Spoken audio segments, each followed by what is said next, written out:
अब बात कर लेते हैं प्रशासनिक फेरबदल की। अलग अलग विभागों की सूची सामने आ रही है और देर रात ही सूची जारी हुई है। सबसे पहले बात करते हैं वन विभाग की, जहां पर बड़ा प्रशासनिक फेरबदल हो गया है।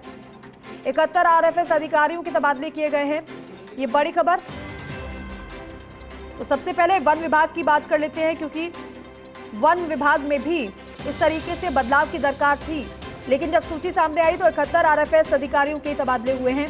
अब देखना होगा कि क्या इन्हीं 71 तबादलों की दरकार थी या फिर जिस स्तर पर तबादले हो जाने चाहिए थे उस स्तर पर नहीं हुए, या फिर जहां जरूरत थी उस तरीके से तबादला किया गया है। वन विभाग में यह बड़ा प्रशासनिक फेरबदल हुआ है।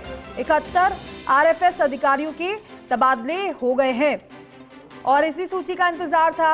अलग अलग विभागों की सूची क्योंकि आई नहीं थी 15 तक, क्योंकि तारीख को बढ़ाया गया था तबादलों की, और जब 15 तारीख के बाद का समय निकला तो फिर देर रात सूची आने का सिलसिला भी जारी हुआ। अलग अलग विभागों की सूची का विश्लेषण भी करेंगे और साथ ही साथ आपको बताने की कोशिश भी करेंगे कहां पर किस कारणवश तबादला किसका हुआ है।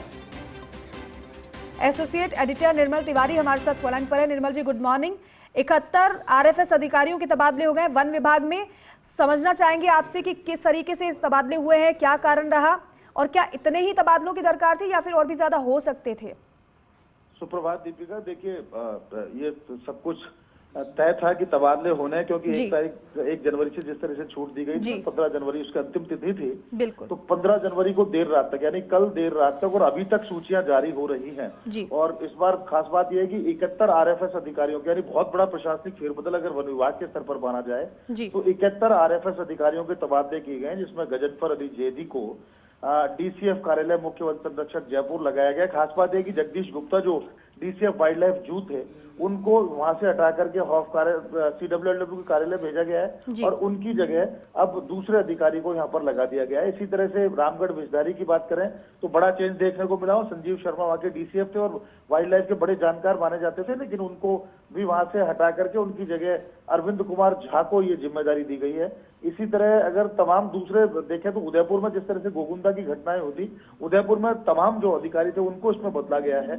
इसी तरह जहां जहां देखा गया था कि परफॉर्मेंस बेस्ड इसमें देखा जा रहा है, खासकर इन तबादलों को, क्योंकि जहां जहां दिक्कतें आई थी, जहां जहां वाइल्ड लाइफ को लेकर के तमाम दिक्कतें थी, वहां ज्यादा तबादले देखने को मिले हैं। और अगर हम सीधे तौर पर बात करें तो जो एसीएफ जो नए अभी जिनको सेलेक्ट होकर के आए थे, उनको भी अब इसमें पदस्थापन दिया गया है। तो खास बात यह है कि ये देखा गया कि वाइल्ड लाइफ, वन और वन्यजीव किस तरह से सुरक्षित रहेंगे, उनकी संरक्षण का जो कार्य है किस तरह से होंगे दीपिका, उसको ध्यान में रख करके ही तमाम तबादले ये किए गए हैं। और इसमें खास बात ये भी है कि जो रणथंभौर टाइगर रिजर्व की बात करें तो वहां पर भी 2 नए एसीएफ लगाए गए हैं। इसके अलावा विजयपाल सिंह को अब जयपुर वन्यजीव जू, यानी बहुत बड़ी जिम्मेदारी विजयपाल सिंह को दी गई है। वो डीसीएफ ग्राम विस्थापन करौली थे और करौली से उनको जयपुर लाया गया, यानी कि अब उनके पास अगर हम झालाना की बात करें लेपर्ड रिजर्व की, आमागढ़ लेपर्ड रिजर्व की बात करें, मोहाना गोविंदपुरा बीड़ की बात करें, नाहरगढ़ वाइल्ड लाइफ सेंचुरी उसकी बात करें, तो तमाम जो जिम्मेदारी है अब वो विजयपाल सिंह के कंधों पर होगी और जगदीश गुप्ता को